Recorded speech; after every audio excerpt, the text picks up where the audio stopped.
নমস্কার, উত্তর পূর্বাঞ্চলের বিশেষ কিছু সংবাদ নিয়ে নর্থ ইস্ট নিউজে আপনাদের স্বাগত জানাই। আমি শঙ্কর শীল। বিস্তারিত সংবাদের আগে এক নজরে দেখে নেই আজকের সংবাদ শিরোনাম। নিজের নাবালিকা মেয়ের সঙ্গে অপকর্মের অভিযোগে এক কুলাঙ্গার পিতাকে আটক করল উধারবন্দ পুলিশ। শিলচরে ফ্লাইওভার নির্মাণ নিয়ে হাসপাতাল রোড মার্চেন্ট অ্যাসোসিয়েশন সহ সরব শহরের ব্যবসায়ী মহল জেলা শাসককে স্মারকলিপি। শহরে চলছে প্রস্তাবিত ফ্লাইওভারের সার্ভে, শিলচরে খুশির জোয়ার। বরাকের আকাশে জুবিন সুরের মূর্ছনা। 18 নভেম্বর বরাকের শিল্পী সমাজের উদ্যোগে শিলচরে হাজার কণ্ঠে মায়াবিনী শ্রদ্ধাঞ্জলি অনুষ্ঠান। এবার সংবাদ বিস্তারিত। নিজের নাবালিকা মেয়ের সঙ্গে অপকর্মের অভিযোগে এক কুলাঙ্গার পিতাকে আটক করল উধারবন্দ পুলিশ। ধৃত ব্যক্তি উধারবন্দ মহাদেব বাড়ির বাসিন্দা সমীরণ দাস বলে জানা গেছে। মেয়ের দায়ের করা মামলার পরিপ্রেক্ষিতে সোমবার রাতে দয়াপুর ব্রিজ রোড থেকে সমীরণ দাসকে আটক করেন উধারবন্দ থানার এসআই পাপলি দুয়ার। মঙ্গলবার সমীরণ দাসকে শিলচর আদালতে তোলা হয়। ঘটনার বিবরণে জানা যায়, চলতি বছরের 18 জানুয়ারি নিজের জন্মদাতা পিতার বিরুদ্ধে এক গুরুতর অভিযোগ এনে রাঙ্গিরখাড়ি থানায় মামলা দায়ের করেন তারই নাবালিকা মেয়ে। পরবর্তীতে মামলাটি উধারবন্দ থানায় স্থানান্তরিত করা হয়। নর্থ ইস্ট নিউজের বিশেষ প্রতিনিধি হিফজুর রহমান বরভূঁইয়ার প্রতিবেদন। ফ্লাইওভার নির্মাণে বিরোধিতা না করলেও ক্ষতি হওয়ার আশঙ্কায় বুধবার স্থানীয় প্রশাসনের সঙ্গে সাক্ষাৎ করে একটি স্মারকলিপি তুলে দিল হাসপাতাল রোড মার্চেন্ট অ্যাসোসিয়েশন সহ শহরের ব্যবসায়িক মহল। সংবাদ মাধ্যমকে তারা জানান, শহরের উন্নয়ন হোক এটা সবাই চান, কিন্তু কাহারও যাতে ক্ষতির সম্মুখীন হতে না হয়, কারণ শহরের বুকে এমন কিছু জায়গা আছে যেগুলোর কোনো অস্তিত্বই থাকবে না। অনেকের বেঁচে থাকার সুযোগ ব্যাঘাত ঘটবে। ফলে বিকল্প পথ দেখার আবেদন জানিয়ে এদিন প্রশাসনের দৃষ্টি আকর্ষণ করেছেন তারা।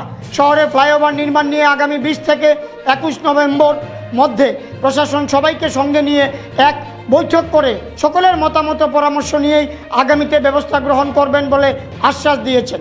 সরকারের তরফে ক্ষতিপূরণ দেওয়া হলো সরকারি জমি ও ব্যক্তিগত জমিতে অনেক পার্থক্য রয়েছে বলে জানিয়েছেন ব্যবসায়ীরা। এদিন মৌখিক আলোচনার মাধ্যমে জেলা শাসক মৃদুল যাদবকে বিভিন্ন প্রস্তাব দিয়েছেন শহরের ব্যবসায়ী মহল। আগামী বৈঠকে গোটা পরিকল্পনা সরকার সহ প্রশাসনের সামনে তুলে ধরবেন বলে এদিন মন্তব্য করেছেন তারা। অন্যান্য বিভিন্ন ইস্যু তুলে ধরে ব্যবসায়িক কর্মকাণ্ডকে অব্যাহত রাখতে প্রশাসনের সহযোগিতা কামনা করেছেন তারা। নর্থ ইস্ট নিউজের বরাক ভ্যালি ইনচার্জ সুরজিৎ চক্রবর্তীর প্রতিবেদন। ফ্লাইওভার যদি পারপাসই সার্ভ না করে তাহলে 300-400 কোটি টাকা খরচা করে আমাদের একটা দ্বিধা আছে যে কেন করব। রাজা একটা জিনিস বলেছে যে নিচের যে ট্রাফিক, এই কনজেশনটা কিন্তু ফ্লাইওভারে যাবে না। কিছু ফোর হুইলার যারা বাইরে থেকে একদম মেডিকেল বা এনআইটি বা বিয়ন্ড পয়েন্টে যদি যায় তো ওইখানে হয়তো কিছু যাবে, কিন্তু স্লো মুভিং কোনো ট্রাফিকই উপরে উঠবে না। পুরো শহরটা অন্ধকার হয়ে যাবে ফ্লাইওভার যখন হবে। এমনিতে রাস্তার পরিসর কম। আমরা আরেকটা অল্টারনেটিভ প্রস্তাব এরকম দিয়েছি, যদি ভলান্টারিলি আমরা যদি সবাই ব্যবসায়ীরা মনে করি তাহলে আমরা জায়গা ছেড়ে রাস্তাকে যদি ওয়াইড করা যায় এবং ট্রাফিককে যদি আমরা কন্ট্রোল করতে পারি বা ওদেরকে যদি আমরা বলি যে এই রাস্তা ছেড়ে অল্টারনেটিভ রোডে যায়, তাহলে কনজেশনটা কমে। আরেকটা কথা যেটা আপনারা সবাই জানেন যে এখানে জেলাধিপতির কার্যালয় বা বিভিন্ন শহরের কার্যালয় বাইরে শিফট হবে। তো শিফট হলে যারা এখানে অফিস টাইমে যারা এখানে অফিসিয়াল কাজ করতে আসেন ওটা শিফট হয়ে যাবে, তো ট্রাফিক একটু কমবে এবং রাস্তাকে যদি ঠিকভাবে মানে সাইন্টিফিক্যালি একটু চওড়া করা যায় তাহলে হয়তো পুরো মার্কেটটা বেঁচে যাবে। এবং আমাদের উদ্দেশ্য হলো যে পুরো শহরের যেটা নার্ভ সেন্টার এটাকে অলমোস্ট ধ্বংস হয়ে যাবে। 3 থেকে 4 বছর হয়তো এটার মানে কনস্ট্রাকশন পিরিয়ড থাকবে, ওইটার পরে আর এই জায়গাটা কিন্তু আর রিভাইভ হবে না। এখন যদি রিভাইভ না হয়, আমার যদি ব্যক্তিগত কোনো একটা সংস্থা থাকে আমি ওইটাকে কোথায় শিফট করব? এই প্রভিশনও শিলচর নেই। শিলচরের সব জায়গায় একদম ডেড এন্ড হয়ে গেছে। তো তো যে কোনো ফিডার রোড, যেমন ধরুন আমরা ফ্লাইওভারে যদি আমরা বলি সার্কিট হাউস রোড, এই ক্লাব আমাদের ডিসির এই যে ক্লাব রোড, এখানে সবটা গিয়ে এক জায়গায় উঠবে। নরসিংতলা, তোলাপট্টি, গোপালগঞ্জ, দেওয়ানজি বাজার, পানপট্টি, শুধু মানে জেল রোড থেকে ওটা কানেক্ট হচ্ছে না, যেহেতু এটা ওয়ান ওয়ে আছে। অম্বিকাপট্টি, যতগুলো রেঞ্জ আছে, তাহলে আপনি ট্রাফিকটা করে যদি নিচেই আসবে। বেশিরভাগ জায়গায় আপনার ইয়ে নেই, এয়ার প্রভিশন নেই, কানেক্টিভ নেই। তো হ্যাঁ, একটা যেন ওরা প্রপোজাল দিয়েছে যে রাধামাধব রোডে এন্ট্রি হবে, আর ভবিষ্যতে আপনার অম্বিকাপট্টি যে পয়েন্ট আছে ওইখানে এক্সিট হবে। ওইখানে কোনো জায়গায় এন্ট্রি শুধু রাধামাধব রোডে। তো ট্রাফিকটাকে আমরা ডাইভার্সন কি করে করব? তো আমাদের চিন্তা হলো ট্রাফিক যদি এজ ইট ইজ থেকে যায়, তাহলে আমি 400 কোটি টাকা খরচা করে এগুলো কাজকে দেবো। যদি মানে পুরো শহরের ব্যবসা কেন্দ্র যদি নষ্ট না করে আমরা যদি রাস্তাটা ওয়াইড করি এবং ট্রাফিককে কন্ট্রোল করি, তাহলে হয়তো প্রবলেমটা সলভ হবে। জেলা উপায়ুক্তের মাধ্যমে সিএম কে যে একটা মেমোরেন্ডাম আমরা সাবমিট করেছি, এই মেমোরেন্ডামের মধ্যে আমরা এটাই বলতে চেয়েছি যে রাস্তাটা এখন যেটা প্রপোজ এলিভেটেড করিডোরের যে রাস্তাটা আছে, এইটাকে যদি একটু সরানো যেতে পারে, তাহলে এই বৃহত্তর শিলচরের যে আমাদের ব্যবসায়ী কর্মকাণ্ড যে জায়গাটাতে হয়, ওই জায়গাটাকে রক্ষা করা যেতে পারে। ডিসি মহোদয় খুব ধৈর্য সহকারে আমাদের প্রস্তাবগুলো শুনেছেন। আমরা ওনার সঙ্গে মৌখিক আলাপে 2-1টা প্রস্তাব দিয়েছি। ওনাকে আমরা এটাও বলে এসেছি যে আগামীতে ওনার সঙ্গে যখন আমরা বৈঠকে বসবো, তখন আমরা পুরোপুরি আমাদের যে প্ল্যানটা আছে সেই প্ল্যানটা ওনার কাছে আমরা তুলে ধরবো। তো উনি আমাদেরকে এটা স্বাগত জানিয়েছেন যে ঠিক আছে, আপনাদের কাছে যদি কোনো বেটার প্ল্যান থেকে থাকে আমরা নিশ্চয়ই সেটা শুনবো। আপনারা ওই প্রাথমিক প্রস্তাব বলতে দেখুন 2-3টা সাজেশন আমরা দিয়েছি। তার মধ্যে একটা মুখ্য সাজেশন যেটা ছিল, এখন দেখা যাচ্ছে লক্ষ্মীপুর এরিয়া, বাসকান্দি এরিয়ার যে ট্রাফিক গুলো শিলচরে আসছে, তারা মূলত আসে কিসের জন্য? মূলত আসে চিকিৎসার কারণে। চিকিৎসাটা আমরা কোথায়, নিউ শিলচরের দিকে সব চিকিৎসার যা আমাদের মেডিকেল কলেজ থেকে আরম্ভ করে পুরো পরিকাঠামোটা ওইদিকে। তখন আমরা ওনাকে বলেছি যে আপনার যদি বদ্রি পারে যে ব্রিজটা হয়েছে, নতুন যে ব্রিজটা হয়েছে, সেই ব্রিজটাকে ব্যবহার করে সেই ট্রাফিকটাকে যদি আমরা ওইদিকে মধুরবন্দের সাইড দিয়ে যদি আমরা ওইদিকে ডাইভার্ট করতে পারি, তাহলে কিন্তু আমাদের এই একটা ভালো সংখ্যক যানজট যেটা হয় এটা আমরা কমাতে পারি। একটা। আর 2 নম্বরে আমরা আরেকটা প্রস্তাব ওনাকে মৌখিক ভাবে দিয়েছি, পরে হয়তো আমরা লিখিত ভাবে দেবো ভবিষ্যতে।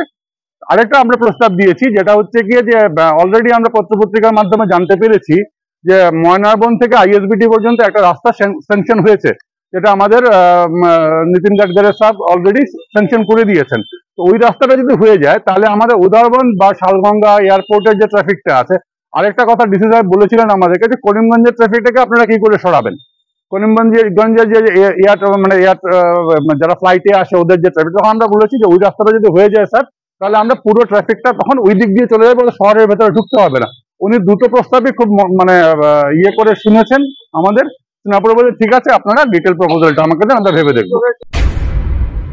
কি আপনার ঘর কিংবা প্রতিষ্ঠানকে সুন্দর করে গড়ে তুলতে চাইছেন আর সাথে চাইছেন ভালো ও সুলভ মূল্যে প্রয়োজনীয় সামগ্রী ক্রয় করতে? তাহলে দ্বিতীয়বার না ভেবে আজই চলে আসুন শিলচরের দাসকলোনিতে অবস্থিত ঋতুরাজ ট্রেডিং কোম্পানি অথবা সোনাই রোডের খালেদ ভবনের বিপরীতে বাইক সেন্টারের পাশে সমীক্ষা ট্রেডিং কোম্পানি। এই উভয় স্থানে tiles, sanitary items, chimney, water purifier, CPVC, uPVC, PVC items, ডোর উডেন, সিনটেক্স সহ অনেক বিখ্যাত ব্র্যান্ডের সামগ্রী সুলভ মূল্যে পাওয়া যায়। আপনারা আসুন, যাচাই করুন ও ঘরকে সুন্দর করে গড়ে তুলুন। বিশদ বিবরণের জন্য যোগাযোগ করুন 9401432969 ও 6377990269 নম্বরে। ধন্যবাদ। বুধবার শিলচর শহরে প্রস্তাবিত ফ্লাইওভারের সার্ভে করা হয়েছে। দিল্লির নয়ডার ডিজাইন অ্যাসোসিয়েটস এর 3 বিশেষজ্ঞ পূর্ত বিভাগের সড়ক ও বিল্ডিং শাখাকে সঙ্গে নিয়ে অম্বিকাপট্টি পয়েন্ট থেকে দেশবন্ধু রোডের মুখ পর্যন্ত সার্ভে করেছেন। এই সার্ভের মাধ্যমে মূলত ফ্লাইওভার, দুপাশের সার্ভিস রোড এবং নালা তৈরির জন্য যতটা জমির প্রয়োজন সেই জমির পরিমাণ বের করে দেওয়া হচ্ছে। লাল দাগ differential global positioning system DGPS machine দিয়ে চলছে সার্ভে। নর্থ ইস্ট নিউজের বরাক ভ্যালি ইনচার্জ সুরজিৎ চক্রবর্তীর প্রতিবেদন। কিং কিংবদন্তি শিল্পী জুবিন গার্গের জন্মদিনে অভূতপূর্ব আয়োজন বরাকের শিল্পী সমাজের। আবেগ ও উদ্দীপনা ভাসছে সমগ্র বরাক উপত্যকা। আগামী 18 নভেম্বর শনিবার বিকেল ঠিক 4টায় শিলচরের ঐতিহ্যবাহী ডিএসএ গ্রাউন্ডে অসমের যুব হৃদয় সম্রাট কিংবদন্তি সঙ্গীত শিল্পী জুবিন গার্গের শুভ জন্মদিন উপলক্ষে এক বিশাল ও অভূতপূর্ব শ্রদ্ধাঞ্জলি অনুষ্ঠানের আয়োজন করা হয়েছে। এই অনুষ্ঠানের মূল আকর্ষণ হলো হাজারো কণ্ঠে জুবিনের কালজয়ী গান মায়াবিনী, যা একই মঞ্চে অসমিয়া ও বাংলা উভয় সংস্করণের গাওয়া হবে। অনুষ্ঠানকে আরও আলোকিত করতে উপস্থিত থাকবেন একাধিক জনপ্রিয় মুখ। মঞ্চে থাকবেন ভারতকণ্ঠ দেবজিৎ সাহা। এছাড়াও রিয়েলিটি শোতে নিজের প্রতিভার স্বাক্ষর রাখা জনপ্রিয় সঙ্গীত শিল্পী মৈথিলী সোম উপস্থিত থাকবেন। তাদের উপস্থিতি এই শ্রদ্ধাঞ্জলি অনুষ্ঠানকে এক নতুন মাত্রা দেবে বলেই আশা করা হচ্ছে। বরাক উপত্যকার আপামর জনসাধারণ ও শিল্পী সমাজের মধ্যে এই অনুষ্ঠান ঘিরে বিরাট উৎসাহ ও আবেগ পরিলক্ষিত হচ্ছে। জুবিন গার্গ শুধুমাত্র একজন শিল্পী নন, তিনি বরাকের সংস্কৃতির সঙ্গে ওতপ্রোতভাবে জড়িয়ে থাকা এক আবেগ। তার প্রতি এই গণশ্রদ্ধাঞ্জলি নিঃসন্দেহে এক ঐতিহাসিক মুহূর্ত হতে চলেছে। সামাজিক মাধ্যমে ইতিমধ্যেই এই অনুষ্ঠান নিয়ে সবাই ব্যাপক উৎসাহী। আর এই উৎসাহ এটাই প্রমাণ করে যে জুবিনের জনপ্রিয়তা বরাকের হৃদয়ে কতটা গভীর। এই শ্রদ্ধাঞ্জলি অনুষ্ঠানে সামিল হয়ে জুবিনের প্রতি ভালোবাসা প্রকাশ করতে 18 নভেম্বর বিকেল 4টায় ডিএসএ গ্রাউন্ডে সকল সঙ্গীত প্রেমী মানুষকে সাদর আমন্ত্রণ জানানো হয়েছে। জুবিনের সুরের মূর্ছনায় একাত্ম হোক বরাকের হাজারো কণ্ঠ। নর্থ ইস্ট নিউজের প্রতিবেদন। সফল করার জন্য কষ্ট করে আসছেন সবাই, কিন্তু একটা কথা বলি, এটা আমাদের একার অনুষ্ঠান নয়, এটা সবার অনুষ্ঠান। কারণ আমরা অনুষ্ঠানটা মূলত জুবিনের আবেগে এসেছি, জুবিনকে ভালোবেসে এসেছি। তাই আমরা মনে করি না যে এই অনুষ্ঠানটা কোনো কারোর ব্যক্তি বিশেষের, এটা সবার, আমরা সবার জন্য। তাই কোনো রকমের কোনো ভুল ত্রুটি হলে নিজেই সেটা আপনারা ক্ষমা করবেন। আমরা আপনাদের সম্মান, আপনাদের যে কষ্ট সেটা আমরা উপলব্ধি করি এবং সেটার জন্য আমরা চেষ্টা করব যতটুকু পারা যায়। আজকে আমাদের আইডি কার্ডও আপনাদেরকে দেবো আমরা, যারা যারা শিল্পীরা রয়েছেন সবাই নিয়ে যাবেন। কোনো রকমের মনে মান অভিমান রাখবেন না। আজকে আমাদের সাথে উপস্থিত হয়েছেন আমাদের গোটা আয়োজক কমিটির সাধারণ সম্পাদক, যার পরিচয় দেওয়ার কিছু নেই, আমাদের সকলের প্রিয়, যিনি রক্তদান আন্দোলন বরাকের এক পথিকৃৎ এবং আমাদের সকলের প্রিয় সুরজিৎ সোম শুভ্র এখানে উপস্থিত হয়েছেন। উনি বলবেন দুটি কথা। ধন্যবাদ সৌমিত্র। এখানে উপস্থিত বরাকের প্রথিতযশা শিল্পীরা এবং উদীয়মান শিল্পীরা এবং অনেক সংগঠন, অনেক অর্গানাইজেশনের থেকে আপনারা এসেছেন আমাদের ডাকে সাড়া দিয়ে। আজকে রিহার্সেল হবে। এর আগের রিহার্সেলটা 9 তারিখ হয়েছিল, আজকে আবার দ্বিতীয় রিহার্সেলটা আমরা করব। এখানে এই অনুষ্ঠানটা করার পেছনে আমাদের একটা উদ্দেশ্য ছিল যেন বরাক এবং ব্রহ্মপুত্র একটা সুন্দর বার্তা ছড়িয়ে দিতে পারি। কারণ জুবিন গার্গ তার জীবন দিয়ে একটা মৈত্রীর বন্ধন রেখে গেল। আমি ভাবি আমাদের 61তে যে ক্ষতটা আমাদের বুকে লেগেছিল সেটা জুবিন তার প্রাণ দিয়ে মলম লাগিয়ে দিয়ে গেছে। আজকের দিনে আমাদের ভিতরে কোনো সংশয় নেই যে আমরাও যেমন যে কোনো ভাষাভাষী মানুষকে ভালোবাসি, তেমন ব্রহ্মপুত্র ভ্যালিতেও কেউ ছিল আমাদেরকে ওইভাবেই ভালোবাসত।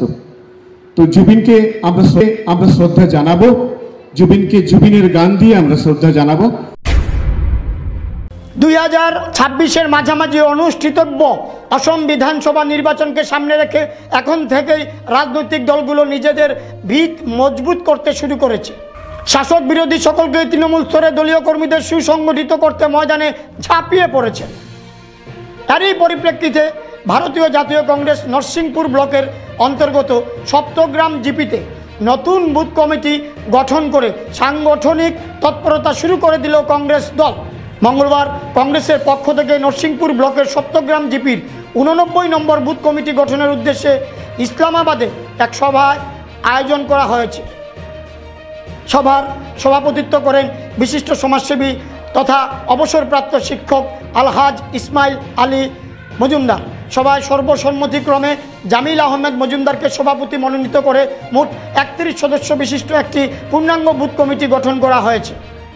এদিনের সভায় উপস্থিত ছিলেন সপ্তগ্রাম জিপির আঞ্চলিক পঞ্চায়েত সদস্য জাহিদ আহমেদ লস্কর, এসাম উদ্দিন লস্কর, কামাল উদ্দিন লস্কর, তৈবুর রহমান মজুমদার, শাহজান আহমেদ মজুমদার, আব্দুল আহাদ বরভুইয়া, মিজান উদ্দিন মজুমদার প্রমুখ।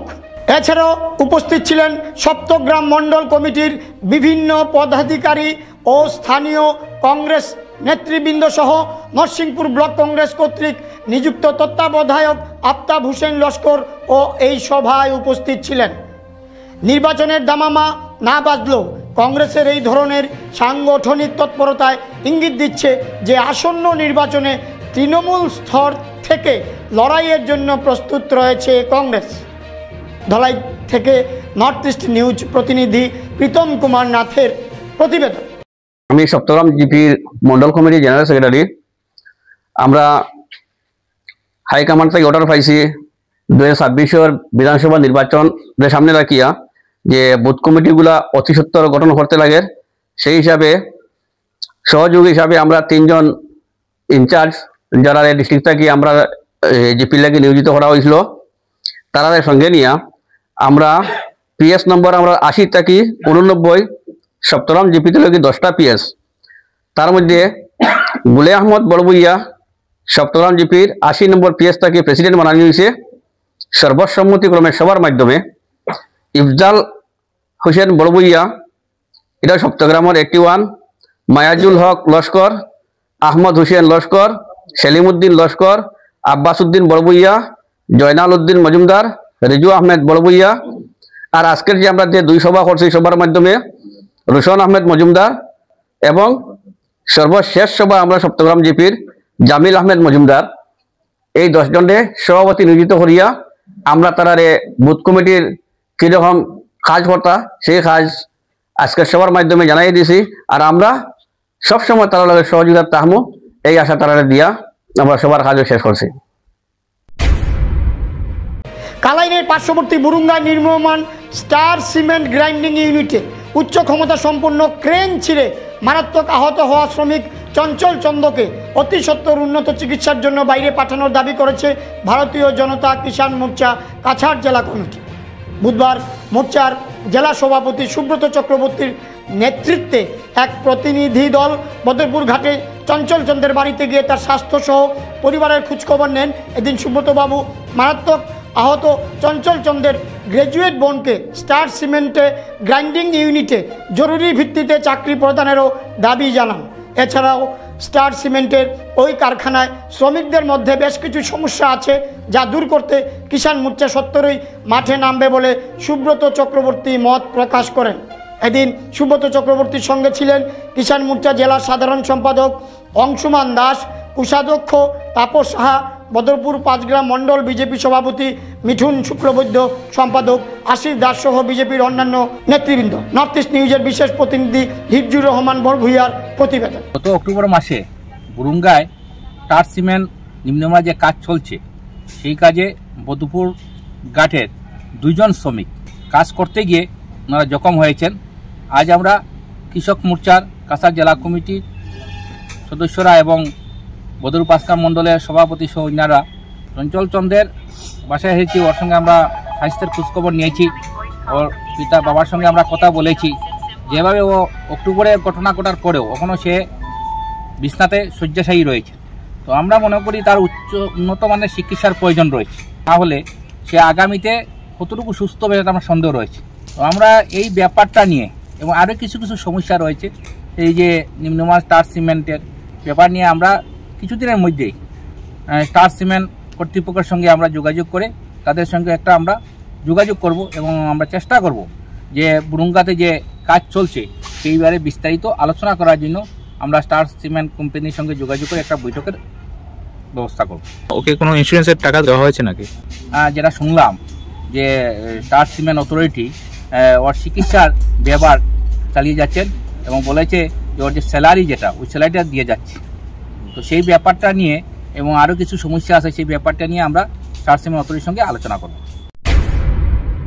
ভারতমালা সড়ক প্রকল্পের জন্য জমি অধিগ্রহণের প্রায় 2 বছর অতিক্রান্ত হলেও ক্ষতিপূরণ না পাওয়ায় কাটিগড়া সমষ্টির তারিণীপুর 3য় খণ্ড এলাকার স্থানীয় ভুক্তভোগীরা তীব্র ক্ষোভ প্রকাশ করেছেন। আজ এক সাংবাদিক সম্মেলনে তারা 2 মাসের সময়সীমা বেঁধে হুঁশিয়ারি দিয়েছেন, তার মধ্যে ক্ষতিপূরণ না দেওয়া হলে সড়কের নির্মাণ কাজ বন্ধ করা হবে বলে জানিয়েছেন। ভুক্তভোগীরা অভিযোগ করেছেন, জমি অধিগ্রহণের সময় বিভাগীয় কর্মকর্তারা জমির দাগ পাট্টায় ভুল করেছে। এর ফলে তারা বারবার অফিস আদালতের চক্কর দিতে হচ্ছে এবং ধৈর্য হারাচ্ছেন। সরকারি ভুলের খেসারত আমরা কেন দেব, এমন প্রশ্ন তুলে তারা ক্ষোভ প্রকাশ করেছে। স্থানীয়রা আরও জানিয়েছেন, তাদের মধ্যে আলতাফ হোসেন চৌধুরী, আনোয়ার হোসেন তালুকদার, গিয়াসউদ্দিন মজুমদার, শামীম আহমেদ তালুকদার, আব্দুল শহীদ তালুকদার, তাজমল আলম ও আব্দুল খালিক রয়েছেন। তারা ভারতমালা সড়ক নির্মাণে আপত্তি জানাচ্ছেন না, তবে ক্ষতিপূরণ না দিলে আর বিলম্ব মেনে নেওয়া হবে না। ভুক্তভোগীরা সতর্ক করে জানিয়েছেন, নির্ধারিত সময়ের মধ্যে ক্ষতিপূরণ না দিলে বৃহত্তর আন্দোলনের মাধ্যমে সড়কের কাজও বন্ধ করতে তারা বাধ্য হবেন। নর্থ ইস্ট নিউজের বিশেষ প্রতিনিধি হিফজুর রহমান বড়ভূইয়ার প্রতিবেদন। সম্মানিত আজকের এই উপস্থিতি এবং আজকের এই প্রেস মিটের সম্মানিত সাংবাদিক মহাশয়, আমি আপনার মাধ্যমে ভারতবর্ষ তথা আসামের বিভাগীয় কর্তৃপক্ষের দৃষ্টি আকর্ষণ করতেছি, আমাদের তারিণীপুর 3য় খণ্ডস্থিত ভারতমালা প্রকল্পে আমাদের অধিগ্রহণকৃত জমি সরকার অধিগ্রহণ করেছিলেন। আমরা আমাদের দলিলপত্র যাবতীয় তথ্যাদি পেশ করা সত্ত্বেও বিভাগীয় কর্তৃপক্ষ আমাদের জমির দাগপাট্টা ভুল করে আজকে 2 বছর থেকে আমাদের ক্ষেতের জমি ওনারা অধিগ্রহণ করে কাজ করে গিয়েছেন। আমরা সেই ক্ষতির সম্মুখীন হয়েছি। তাই আজকের এই প্রেস মিটের মাধ্যমে ভারত সরকার তথা আসামের মুখ্যমন্ত্রী এবং কাছাড়ের জেলাধিপতি ও কাটিগড়া সার্কেল অফিসার, আমি প্রত্যেকের কাছে অনুরোধ জানাতে চাচ্ছি যে আমাদের জমির অধিগ্রহণ কিন্তু জমি অতি সত্বর আমাদের উপযুক্ত মূল্য প্রদান করে এবং আমাদের 1 বছরের ক্ষতিপূরণ দেওয়ার জন্য আমি আজকে এই সভার মধ্যে অনুরোধ জানাচ্ছি। আর জানাচ্ছি, তাদের পাটোয়ারি ভুল করে আজকে আমাদের তারিণীপুর 3য় খণ্ড এলাকার অন্তত 26-30টি পরিবারের জমির টাকা এখনো দেন নাই। তারা নিজে পাট্টার মধ্যে ভুল করেছেন, দাগের মধ্যে ভুল করেছেন। আমরা অনেক সংগ্রাম করে সেই ভুলগুলি সংশোধন করে আজকে 9 মাস হয়ে গেল, এখন অবধি আমাদের 3G লিস্ট হয়ে নাই। অফিসে গেলে বলে দেরি হবে। আর কতদিন দেরি হবে? আমাদের গ্রামের অধিকাংশ মানুষের টাকা দেওয়া হয়েছে, কিন্তু আমাদের টাকা দেওয়া হয় নাই তাদের নিজের ভুলের কারণে। এই জমির দাগপাট্টা ভুলের জন্য দায়ী এই বিভাগীয় কর্তৃপক্ষর পাটোয়ারি কানুনগততা। তাই তাদের ভুলের কারণে আমাদের হয়রানির শিকার হতে হচ্ছে। তাই আমি অতি সত্বর আমাদের এই টাকা এবং এই 1 বছরের ক্ষতিপূরণ দেওয়ার জন্য বিভাগীয় কর্তৃপক্ষকে অনুরোধ জানাচ্ছি। সম্মানিত এলাকার মানুষ যারা বিভিন্ন ধরনের খাসকরিয়া ভারতমালার অধিগ্রহণ যে জমিটা আমরা দিছি, এই জমির প্রাপ্য না পাওয়ার কারণে মানুষের মধ্যে বিভিন্ন ধরনের ক্ষোভর প্রতিভাব অনুভূতি হচ্ছে। তাই আমি বিভাগীয় কর্তৃপক্ষের কাছে অনুরোধ জানাই আর ওটাও যে এলাকার মানুষগুলো অত্যন্ত গরিব, তারা কৃষিকাজ করিয়া খায়। আর বিগত 1 বছর থাকিয়া যে দান কৃষিকাজ ক্ষেত কাজ করিয়া যে দানগুলো পাইতো, এটা থেকে বঞ্চিত হয়েছে। সুতরাং এই 1 বছরের ক্ষতিপূরণ টাকাটা দেওয়ার জন্য এবং সরকারের যে নির্দিষ্ট ধার্য করা যায় টাকা, যেটা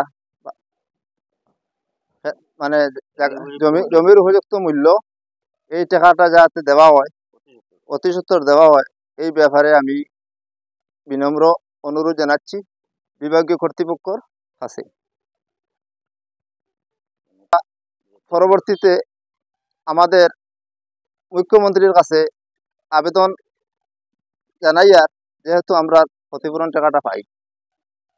যে আমরা আন্দোলন মানে রাস্তা হইতে আমরা কোনো অসুবিধা নাই, রাস্তা হইতে আমরা কোনো অসুবিধা নেই, রাস্তা হইতো এটা মানে এলাকার উন্নয়নের স্বার্থে রাস্তার প্রয়োজন আমরা সবার, কিন্তু যেহেতু আমরা একটা ক্ষতিপূরণের আবেদন যেটা এটা যেহেতু আমরা খাই। সংবাদ শেষ করার আগে আরও একবার দেখে নিই আজকের সংবাদ শিরোনাম। নিজের নাবালিকা মেয়ের সঙ্গে অপকর্মের অভিযোগে এক কুলাঙ্গার পিতাকে আটক করল উদারবন পুলিশ। শিলচরে ফ্লাইওভার নির্মাণ নিয়ে হাসপাতাল রোড মার্চেন্ট অ্যাসোসিয়েশন সহ সরব শহরের ব্যবসায়ী মহল, জেলা শাসককে স্মারকলিপি। শহরে চলছে প্রস্তাবিত ফ্লাইওভারের সার্ভে, শিলচরে খুশির জোয়ার। বরাকের আকাশে জুবিন সুরের মূর্ছনা। 18 নভেম্বর বরাকের শিল্পী সমাজের উদ্যোগে শিলচরে হাজার কণ্ঠে মায়াবিনী শ্রদ্ধাঞ্জলি অনুষ্ঠান। এসএসসি নেটওয়ার্কে 24 ঘন্টা নর্থ ইস্ট মিডিয়ায় বিভিন্ন সংবাদ, সঙ্গীত, নৃত্য, আসন, ক্রীড়া, চলচ্চিত্র, বিনোদনমূলক বিভিন্ন বিষয় প্রচারিত হয়ে থাকে। আপনাদের যে কোনো বিজ্ঞাপন, সংবাদ, সঙ্গীত ইত্যাদি প্রচারের জন্য আমাদের সাথে যোগাযোগ করুন। এসএসসি নেটওয়ার্কের পাশাপাশি সোশ্যাল প্ল্যাটফর্ম ইউটিউব ও ফেসবুকে নর্থ ইস্ট নিউজ বাংলা নামের পেজেও আমাদের সংবাদ প্রচারিত হয়ে থাকে।